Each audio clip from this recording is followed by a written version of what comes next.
Tonight, we are going to spend the hour talking with the world-renowned public intellectual, the philosopher, the social critic, the activist, the blues man himself, Dr. Cornel West.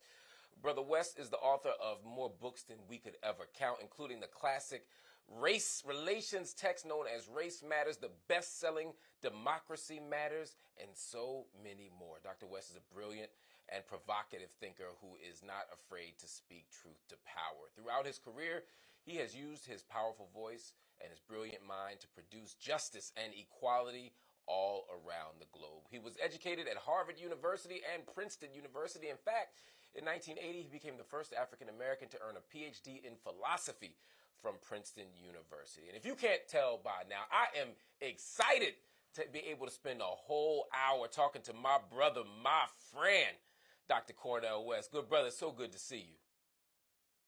Brother, it's just a blessing to set eyes on you. Seeing you just add years to my life gives me wings, man. And that's a beautiful thing, though. That's brother to brother, that's soul to soul, though, man. But salute you, your work, your vision, your courage, your powerful intellectual work, your spirituality, loving black people, loving poor people.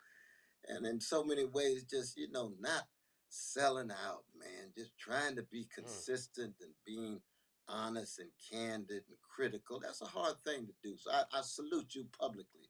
And you know I say that all the time, but I just want to say that one more again, though, brother. One more time. That means everything coming from you. And to be honest, so much of my pathway into this world was guided by you, your work, your example, and later even your friendship and your mentorship. Tell the people who you are. Tell them who makes Cornel West Cornel West. Well, I tell you though, brother, that I am my mama's child and my daddy's kid. I'll never be the human being that my mother was, Irene B. West. I'll never be the man that my father was, Clifton West, and my brother Clifton, who I've always tried to be like and trying to catch up with him, and sister Cynthia and Cheryl. So I'm a love child. I'm a product of the chocolate side of Sacramento. Shiloh Baptist Church, Willie P. Cook and Deacon Hinton, Sarah Ray, my vacation Bible school teacher. They gave me tremendous roots in terms of self-respect, in terms of being a free human being, a Jesus-loving, free black man who's unafraid to try to tell the truth no matter what kinds of bows and arrows coming at you. And so for me, that's probably the most important thing. I mean, Harvard and Princeton were nice little contexts in which to gain certain kind of intellectual weaponry, but I'd already been spiritually empowered by the West family, by Shiloh. When I say Shiloh Baptist Church, we had Sly Stone coming every fifth Sunday, Sylvester on the organ. So we had the music, we had the Silver Echoes. And then I'm the kind of hang loose Baptist where I love Jesus and the rest is commentary. So I'm spending a lot of time in the nightclubs. And so it was going to be the Mighty Delves, the Delphonics, main ingredient, the Emotions, Enchantment, James Brown, later on Luther and Midnight Star. All of that constitutes very much who I am. The height of all of that is Curtis Mayfield, but we won't get into that right now. We're going to get into that a little bit later, though, because that's one of the things I wanted to ask you about. When you think about the influence of those people, they weren't just entertainers to you. They didn't just stimulate and titillate your spirit. They gave you something deep. And even as an intellectual and as an activist, the tradition of blues, of soul, of gospel got something to say about who you are and shaped who you are. What did they give you? I used to go to James Brown concerts. Anytime he came to town, that brother would end every concert after 3 hours and say, I'm an extension of you. You're an extension of me. I don't exist without you. I'm here to serve you. And the sister in the back would say, he didn't play Soul Power. Hit it, Bootsy. We're going to play the song for the sister. We came to serve her. We're not here for spectacle. We're here for service. Well, for me, that was always the model as a jazz man in the life of the mind and a blues man in the world of ideas. People call it intellectual, but it's really learning from the John Coltrane, so that a Love Supreme and Alabama are ways of using your gifts in order to empower others. Why? Because others have poured so much of themselves into you. That's mom and dad and Deacon Hinton and the others, you see. And if I can, in some way, pour whatever I have into somebody else, whoever it is, it could be a brother, sister on the block, it could be a student. I've taught in prison for 40 years. It could be precious brothers incarcerated. Just keep on pouring. That's the love train of the OJs. That's the Caravan of Love of the Isley Brothers. So for black people, music has never been ornamental or decorative. It has always been integral and constitutive of who we are. We don't exist without the music. The spirit will not descend without sound. There's no way we can sustain our sense of who we are without the music. And by music, I'm not just talking about notes and the silence between the notes, but I'm talking about the musicality of the way we walk, the musicality of the way we talk, the musicality of the way we relate to each other and the world. It has to do with forms of resonance and dissonance, has to do with tempo, has to do with timing, all of that jazz-like, blues-like, so that in that way, well, of course, the great American Baraka, Leroy Jones, laid this out in Blues People in such a magnificent way. In that way, we're fundamentally a blues people. It means that, and let's just be very honest about it, though, Brother Mark. You know, you and I, man, we come from a great people, man. There's no other people in the modern world who've been so chronically hated to dish out love warriors every generation. There's never been a people in the modern world who've been so terrorized day in and day out, and yet keep dishing out freedom fighters, not calling for the terrorizing of others. We don't call for a black version of the Ku Klux Klan. We could have. If we did, January 6th would be a tea party, because black folk would have been terrorized and engaged in terrorist activity every day, every month, every year. Wouldn't be What is that in us that makes that happen? How does that happen, Doc? What makes us constituted so differently that we respond to terror and hate and violence in a way that produces love and resistance and an investment in the possibilities of America? How do we end up like that? It's like trying to explain the joy in the Louis Armstrong, who Ozzie Davis said was the saddest man he ever met. Where you get that joy from, Louis? You're a foster child. Where you get that joy from, Louis? You in jail. You're not even a teenager. Where you get that joy from? Well, he's got an artistic genius in terms of his horn that building on King Oliver and others. But it's a mystery. I think it has something to do with the fact that our great ancestors, at least black people at our best, we decided to opt for moral and spiritual greatness rather than just financial success. Part of it's biblical in terms of the impact of the Hebrew Bible and King James Version on black people's identity. Part of it comes out of the Muslim tradition, the Quran. Part of it comes out of black Judaism. Part of it comes out of just secular sensibilities, the James Baldwin and others who were agnostic, but were basically love warriors, just like Martin King tied to Jesus. But the best of the black tradition is the best of the modern world, man. There's never been a people who have been so chronically traumatized, but gave the world so much joy. And you say, well, what is going on? We don't know. We just don't know. If there were a singular, in addition to the music traditions and the spiritual traditions, you are a trained academic. What academic, what intellectual has had the most profound impact on you? Well, if I had to choose one, it would probably be at a distance Sinclair Drake. I think Sinclair Drake is the greatest combination of intellectual power, spiritual fortitude, and personal humility, who trained generations and generations of scholars of all colors, but especially black, at Stanford. The closest person I knew was Martin Kilson. He's my dear brother. Of course, I spent day in and day out with him there at Harvard. He's the first black tenured professor at Harvard University. He's always meant the world to me. He just published his intellectual odyssey that I was blessed to write a foreword. And Brother Fred Moten, another towering figure in his own generation, wrote the introduction. He was there at Harvard with Kilson too. So it would be those two. But Preston Williams, Harvard Divinity School, first black tenured professor there, meant much. And then there's the Sheldon Wolins and the Richard Rortys and the Hillary Putnams and Stanley Cavell's and John Rawls's and Robert Nozick's that mean much to me in graduate school and higher levels of undergrad. And then Jeff Stout and Eddie Glaude and Paul Taylor and so many others who are in philosophy who mean much to me. Of a younger generation, as you know, these are folk named Farrah Griffin. You would just say her name, you got to be silent. You know what I mean? Oh, yes. That's Power. yeah. Now Yes. she was So my many student years towering ago, but now figures. I'm her student. You know what I mean? Well, that's the beauty of, I think, what you do is that you not only are connecting to previous traditions who you learned from, but you've also moved the next generation forward. But you've engaged them not just as our teacher, but also as our conversation partner, our interlocutor.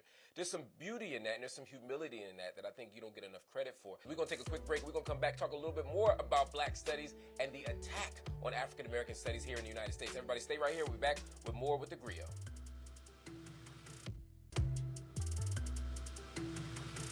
Welcome back to theGrio and our special show with Dr. Cornel West. In the past few years, a growing movement has been expanding. It has been really a war against Black ideas, against Black curriculum, and against Black studies. This sentiment has been amplified by so many people in positions of power. For example, on day one, her first day on the job, Arkansas Governor Sarah Huckabee signed an executive order to ban the teaching of critical race theory in schools. Florida's Governor Ron DeSantis recently banned an AP African American Studies course, and states around the nation are passing legislation to ban teaching CRT, what they call CRT, to K-12 students. I want to bring Dr. Cornel West back into this conversation. Doc, I remember in the 1980s and 90s, we had debates and wars over the canon. There were debates about multiculturalism, about Afrocentricity. You had people arguing this and that. But what we're seeing now, to me, is a little bit different. There's still the debates that are rooted in white supremacy, but there's also an attempt to legislate against Black curriculum. There's an attempt to make it illegal in some places to teach certain topics. I mean, is this a moment we've never seen before, or am I missing the historical connection here? Well, there's no doubt, my dear brother, that with the gangster Trump escalating neo-fascist policies, neo-fascist sensibilities, neo-fascist sentiments, that you're getting now more in the mainstream, the kind of institutionalized hatred that we've been up against for 400 years. Now, this is nothing new for us as a people. That the mainstream in America has always been afraid of the truth about our suffering and the truth about our resistance against it. Because the history of Black people is the history of not just Africans enslaved, but Africans fighting slavery. Black people lynched, Jim Crow, Jane Crow, but also Black people fighting the lynching. And that's always a threat when that is unleashed in the public dialogue, especially when it takes the form of freedom movements, social movements, and so forth. So we shouldn't be surprised, but this is a distinctive moment in the history of the American empire. There's been 70 empires in the history of the species, beginning with African grand empires. And all empires come and go. The American empire will also come and go. But this 68th one was founded on the stealing of land of indigenous peoples and the enslavement of African peoples. And to tell those deep truths is too often a threat to too many of our fellow citizens who are afraid of the truth or who have been living on the efficacy of lies. And so critical race theory is, of course, just the latest manifestation of saying, let's look at America through the lens of the enslaved, the Jim Crow, the Jane Crow, those who were lynched, those who were discriminated against, those who were degraded and demeaned. What does America look like? Well, it doesn't look like the America that they think America is. It's a fundamental threat to their lives and their illusions. It's just now you've got mainstream politicians who are pushing this. Now, of course, during the days of Carter G. Woodson and the towering figures going back to John Henry Clark and Victoria Garvin and Ella Baker and Grace Boggs and others, Black history was not a part of any curriculum. We didn't have our breakthrough until the 60s. And then and by the time you and I got in on it, I know I'm older than you. You're much more handsome and brilliant, but I'm older than you. But by the time we got in on it, they had created spaces in the professional managerial class that we gained access to. They call them professors. We always had brilliant brothers and sisters on the block, brilliant brothers and sisters who were self-taught, brilliant brothers and sisters who were part of the Black professional class under Jim Crow at Howard and Fisk and Morehouse and Talladega and Edward Waters and other places. But now we part of the mainstream. You know what I mean? Temple University, Malefe Asante, Marc Mm-hmm. Lamont Hill, Tony Montero. We right on the inside, still trying to tell certain truths about the black condition, black creativity, black integrity, black honesty, black decency, black heroic service to poor black people, working black people, oppressed people around the world, no matter what color. That's where we come from. That's What do Du you Bois. That's Robeson. But what do you what these Doc? days, Let me ask these you are a question. What neo-fascist do you days. see as our let me ask you, what do you see as the response to this? I mean, on the one hand, we can fight in the voting booths and in the streets to get these programs restored, to fight for the integrity of our curriculum in schools and in all these areas. But then I'm thinking about what you just said when you mentioned somebody like the great John Henry Clark. I mean, a towering Yes. figure, largely self-taught. I remember watching you and him have a discussion slash debate moderated by Greg Carr about 30 years ago. And I think about what it meant for us to value the out of school. I think about people like Arthur Schomburg, who learned out of school. Should we be trying to create new spaces outside of the formal institutions for learning, or should we be trying to take over the institutions? Well, we want both because the art renaissance have always been those that was manifest in a number of different ways in a number of different contexts. You see that our the musical renaissance. Curtis Mayfield dropped out of school in 8th grade. He's got more to say than many black professors. At the same time, you got Du Bois, got a Harvard degree, Ph.D. degree. He's got a whole lot to say because he's still in love with the same people. James Baldwin never went to college. The college went through him, right? He didn't need it. Stokely Carmichael didn't need a PhD to have an analysis of predatory capitalism. He was reading on his own, and he had great teachers. Sterling Brown, Toni Morrison was his teacher when she was a professor at Howard. So those who are undergoing a renaissance, an awakening, you educate yourself. You read voraciously. You see the world differently. You feel much deeply about the suffering of our people, and then you act courageously, and you're willing to live and die. So that when you have that kind of a renaissance, it spills over everywhere. Malcolm X is in a prison. Tell the Honorable Elijah Muhammad loves him to death, from the gangster Mm-hmm. Malcolm Little to the greatest freedom fighter of the 20th century, produced by we black folk. Didn't have a college degree, no MA, no PhD. Malcolm didn't need it. He continued to grow though. He continued to That's right. develop. That's why we love our brother. And he didn't have a monopoly on truth at all. He was wrong about some things too. But for the most part, his love and his truth telling was so deep and profound that it's going to generate Hakeem Mahabute. It's going to generate a Nikki Giovanni. It's going to generate a Sonia Sanchez or Mary Baraka. They all become sons and daughters of Malcolm. Why? Because they fall in love with the life of the mind. They enact the life of the spirit. But most importantly, brother, they are courageous in their love for an unloved people, a people who've been taught to hate themselves, black folk. And black love is revolutionary, emancipatory, subversive in a white supremacist society. And once we love ourselves, we believe in ourselves, sky's the limit. When you think about, in a minute and a half or so we have left, when you think about the resistance to it around the country from white folk, is this a refusal to come to terms with the truth? Do they already know the truth and it's an intentional effort to deny it? Sort of, why do white people and white Americans in particular have such an investment in running from history, running from these truths, running from this type of education?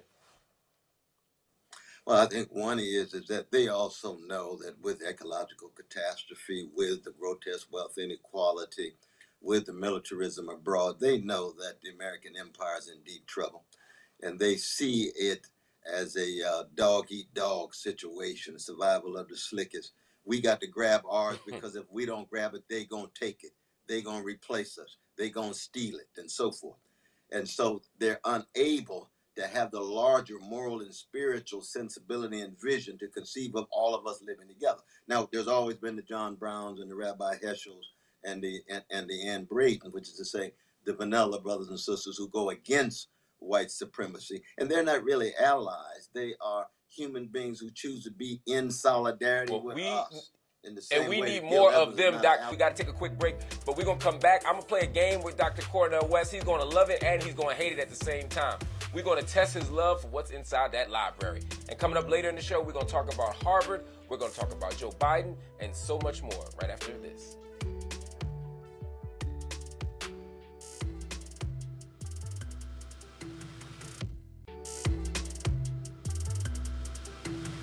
Welcome back to theGrio and our one-on-one conversation with Dr. Cornel West. Now, Doc, I got a game here for you.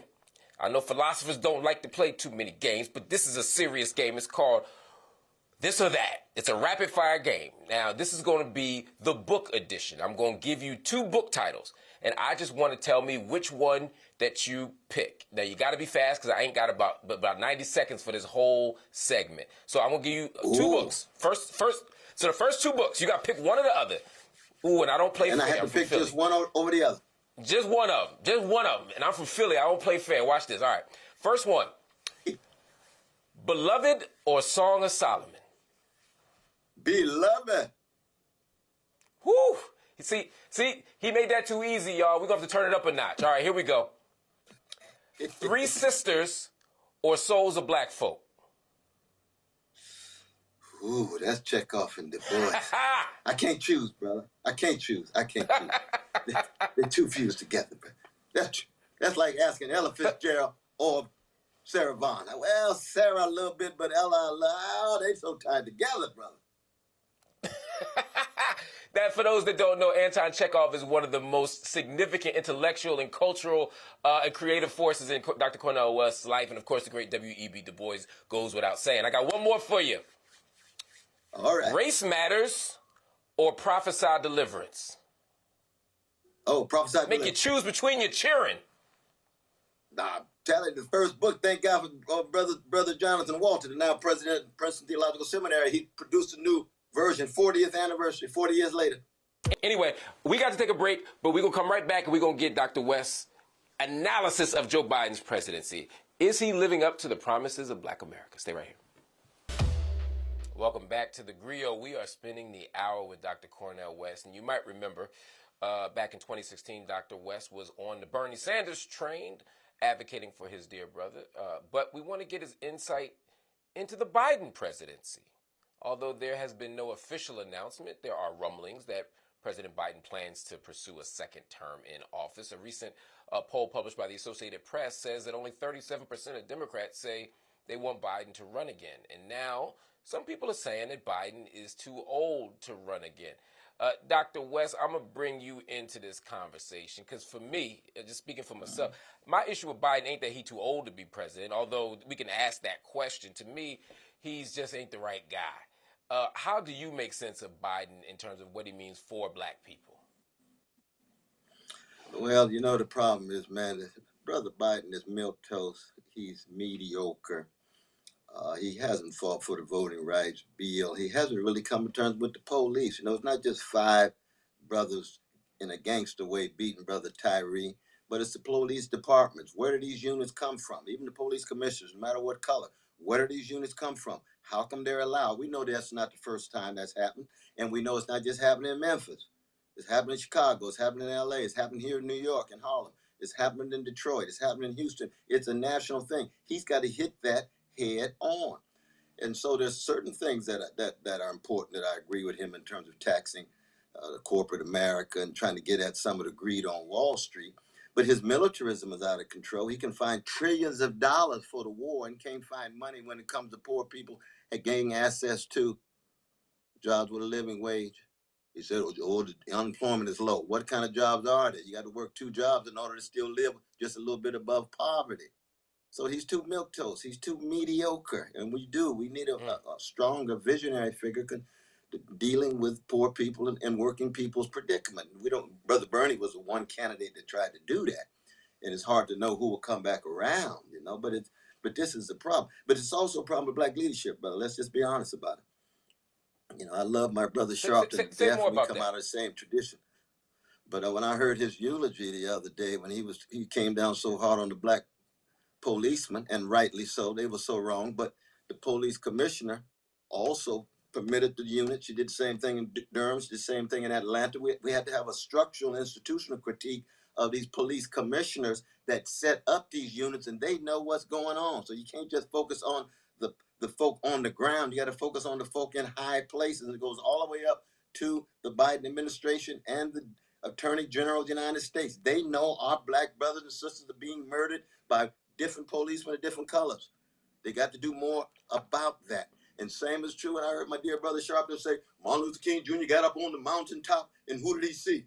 Barack Obama and Kamala Harris. I said, brother, you know that's not right. Martin Luther King Jr. wasn't looking up. He looks down at the prisons. He looks down in the hoods. He looks down in the reservations. He looks down in the barrios, and he sees new pharaohs in different colors, some of them black pharaohs. He's keeping track of the pharaohs, of the Babylon head, the heads of Babylon, no matter what color they are. That's why I gotta ask you about that, Doc. Hold on, Doc. I gotta ask you about that. I gotta ask you about this then, because you just made an important analysis of black leadership. Is black leadership being dishonest? That is to say, are they pretending that our collective aspiration should be to produce more CEOs and presidents and black first? Or do they have the wrong analysis? Do we simply have leadership that isn't sufficiently educated in a critical tradition? Do they simply have the wrong politics? Which one is it? Are they cheating us, or are they just wrong? That's a beautiful question, brother. You know, the great Glenn Ford, who was one of the major revolutionary black journalists of the last 50 years, he called black leadership the misleadership class because he geared black people toward success only rather than moral spiritual greatness that's concerned about the least of these, the poor and working class. If all we're concerned about is just the success of those at the top, then all we do is keep track of black faces in high places, and we overlook the suffering that's going on the ground among poor and working class black folk. And the history of black people, from Frederick Douglass, Sojourner Truth, Harriet Tubman, all the way to Malcolm and Martin and Fannie Lou Hamer, Ella Baker, has always been, we are after the empowerment of the least of these. The measurement of our movement is not how many first black billionaires and millionaires and first black elite we have. It's whether these elite are using their success for greatness. And I'm deeply biblical. He or she is greatest among you will be your servant, and service to the least of these. So our black leadership class is too conformist, and in some ways they're cowardly because they're concerned about their own success and the success too often of a middle class. They wouldn't even be there if it wasn't for the struggle of the masses and the sacrifice of the masses throughout our history. The only reason why the doors are open for them is because everyday black people sacrifice. And once they get in there, they too often are indifferent. Where are our black leaders concerned about the mass incarceration regime? We know just a couple of weeks we're going to have another gathering for Brother Mumia, and of course the magnificent contributions you've done to Brother Mumia. His case is coming up again. He's somebody fundamentally concerned about the least of these. Yeah, ain't no doubt about that. And thank God for the where Angela should we be looking Davis for this and others, leadership? the Ruth Wilson Gilmores who've been concerned about this. So you've named three people. You mentioned Mumia, you've mentioned Ruth Wilson Gilmore, you've mentioned our dear sister Angela Davis. In a way, they're all intellectual. No, they're all certainly intellectuals. Two are in the academy, one is in prison. But should we be looking to intellectuals to lead the community? Some people would say that's the biggest mistake we could make, but clearly the political class isn't working. So where should we be looking for leadership? If the intellectuals are disconnected and the politicians are selling us out, what do we do? Yeah. That was a good question, man. It's like the legacy of Gil Scott Heron. Gets winter in America. You got to look for voices in a variety of different places. You know, we was early on in hip hop, as you know better than most. You know, we had the KRS-Ones, we had the Chuck D's and others who were raising their voices in a powerful way. In the same way, in the past, we had Paul Robeson and Harry Belafonte, and Nina Simone. Any voice with clarity, courage, and most importantly, a love for black people. And that love is manifested in what? Respecting, protecting, and correcting. When you love somebody, you don't just become a follower as if they're Pied Piper. You can respect them and correct them, but you know that they are, in the language of Ashford and Simpson, the real thing. We don't need no fakes and phonies. We don't need posing and posturing. No, we want the real thing. Ain't nothing like the real thing. That's Nick. I, That's Valerie. that's That ain't it. just no song. That's in our lives. Your That's precious little real. And one, it. 10 months old, the real Mm-hmm. thing. Your precious daughter now in college in Columbia. Ooh, she's precious. She's the real thing. You see, that's what makes us people at our greatest. It pierces through all the Yes. superficiality. It keeps it real, keeps it funky. We don't want to deodorize the funk and fit into the success of the mainstream. No, not at all. We I love applaud that. our I dear love that. sister We need the Beyonce. She's the funk. greatest entertainer of her day, but we also know Sam Cooke and Curtis Mayfield and Sly Stone never won a Grammy. Millie Vanilli won two. So we have an understanding of spiritual and artistic greatness. Ain't got nothing to do with the Grammys. Right. That's But we exactly right. There's applaud something deeper that we going for, Beyonce Doc. because And we speaking applaud of Stevie deep, we got Wonder to take a because we break and we going applaud to come Aretha. back. Welcome back to theGrio and our one-on-one conversation with Dr. Cornel West. Now, we all saw the headlines when it came out. Dr. Cornel West offered a very powerful, I would say transparent and certainly critical resignation letter when he left Harvard University. Professor West was a professor of the practice of public philosophy at Harvard University. He also taught at Harvard for 15 years, resigned in 2021. That was his second tour at Harvard. And he posted his resignation letter on Twitter. And part of it said, the shadow of Jim Crow was cast in its new glittering form, expressed in the language of superficial diversity. I love that framing, the language of superficial diversity. Dr. West, talk to me about this. I mean, you loved Harvard. You spent time at Harvard. You graduated from Harvard as an undergraduate. You taught there. You were a university professor there. You returned there after that debacle with Larry Summers. And once again, you left. What happened at Harvard? Help us make sense of it. Yeah, I was blessed to be the faculty advisor to the Kuumba Singers, which is a black gospel group at Harvard. I was there when it was founded 50 years ago, blessed to be the faculty advisor. I was also blessed to be a faculty advisor to the Palestinian students. Why? Because I'm concerned about injustice anywhere. It's a threat to justice everywhere. Brother Martin's absolutely right about that. And it's very difficult in the Harvard context, and I think this is true in a number of other places too, for there to be an honest, fair discussion about the Israeli-Palestinian dynamic. It's hard to keep track of a people who have been hated for 2,000 years, which is to say, precious Jewish brothers and sisters, who then end up over time creating a vicious Israeli occupation of precious Palestinians. So they end up with underdogs now becoming top dogs in the sense of mistreating a slice of God's creation, mistreating Palestinians. And those who seriously, critically, but also consistently pick up the cause of precious Palestinian brothers and sisters can get in a lot of trouble. You are viewed almost immediately as anti-Semitic, anti-Jewish, and so forth and so on. And I've had this for many, many years because I worked with the great Edward Said, one of the greatest intellectuals of the last 50 years, Palestinian intellectual himself. And you know better than I, because brother, you have been so courageous in this regard. We don't even have language right now to get into. But the crucial thing is, it's a matter of being morally consistent and spiritually constant, concerned about the least of these in any situation. So if there are a Palestinian occupation of Jews, in solidarity with the Jews. There's an Israeli occupation of Palestinian, in solidarity with Palestinians. If there were a black supremacy that was enslaving and Jim Crowing white brothers and sisters, I'd be with the white brothers and sisters because I'm against injustice, no matter who it Did is. Harvard communicate to you? Did Harvard directly communicate to you that this was an issue, or was it, or how did it become apparent to you that your commitment to Palestinian self-determination and freedom was connected to their decision to not grant you tenure on your second term there? Well, I mean, one is, I've been granted tenure at Yale in 1984, so it was almost 38 years ago I got tenure. I was, like you said, university professor at Harvard and at Princeton.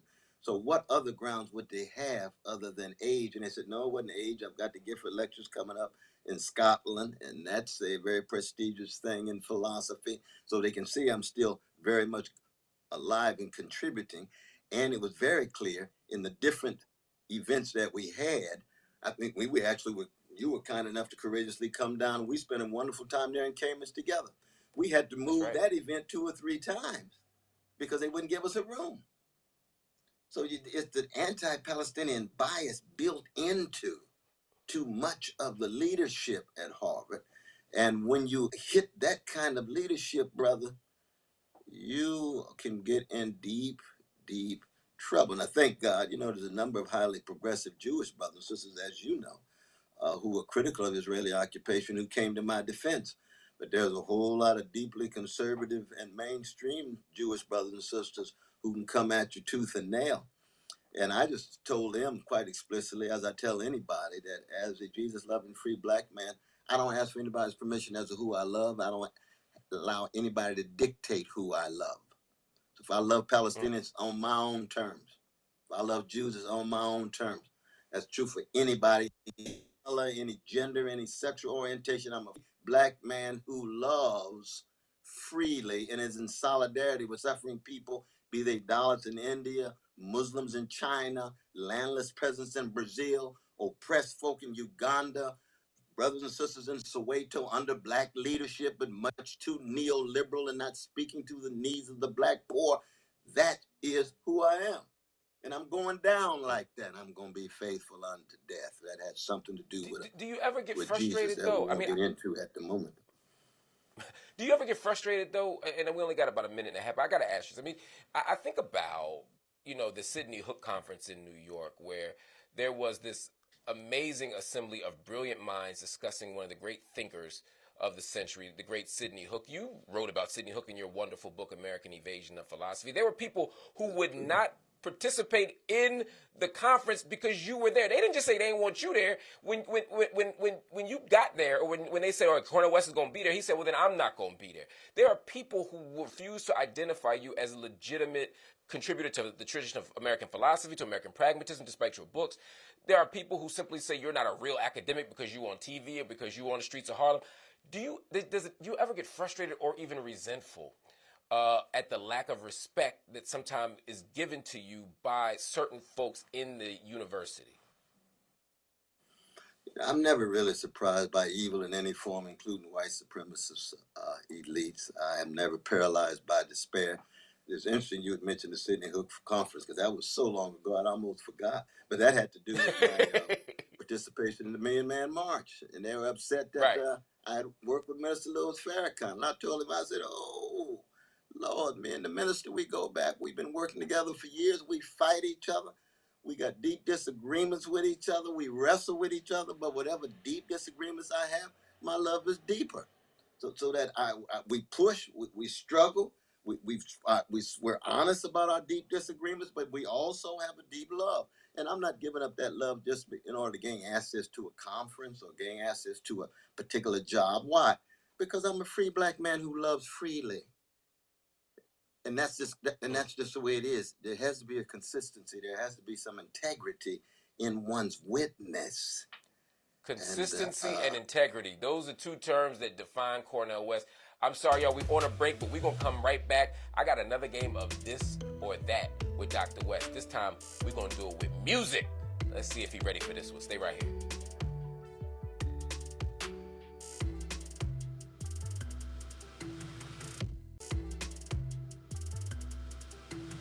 Welcome back to theGrio and our special hour with Dr. Cornel West. The time is getting shorter, but I got about 90 seconds for another rapid fire round. Now, earlier I did it with books, but this time I'm going to do it with music. I'm going to give Doc two musical geniuses, and he got to pick one, just one. The first one, Prince or Curtis Mayfield? Who? Love Prince to death, but Curtis triumphs. Nobody like Curtis Mayfield. Nobody. Woo, okay. Next one, Stevie Wonder or Aretha Franklin? No, I got to opt out of that one, brother. Whew. Too much genius. Too much genius, man. Ooh, See, Aretha's in the class of her own. Steve is the greatest love warrior of his generation. They've affected my lives in ways that cut so deep that I don't even begin to have words to describe. So I got to just say, I just silence, man. In oh the man, face of that I kind of presence, I'm just silent. I never thought I could do that. I never thought I could get that response. How about this, Miles Davis or Coltrane? Coltrane, Coltrane, Coltrane. Okay, okay. Now here's one. I'm going to dig into the crazy. I don't know if you remember this, but about maybe 15 years ago, me and you sat in Sylvia's in Harlem over plates of fried chicken, debating this for about an hour and a half. Marvin Gaye or Luther Vandross? I know. God have mercy. I'm going to show my age, though, brother. Marvin with Tammy Terrell. Marvin, what's going Ooh. on? Marvin, let's get it on. Whew. Ah, I love Luther to the death. I'll debate take a bullet for continues. Luther, but Marvin is the one.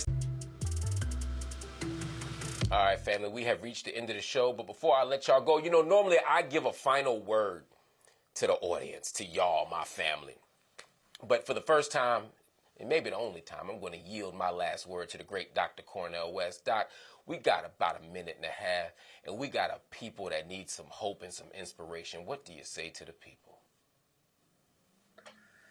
Brother, I begin by saluting you and your witness, and I say to all of my brothers and sisters of all colors, but disproportionately chocolate, that you are who you are because somebody loved you, somebody cared for you, somebody tended to you, that you come from a great people of black people who have taught the world so much about love, so much about healing, so much about freedom, and so much about joy. Don't you ever give up. Don't you ever cave in. Don't you ever sell out.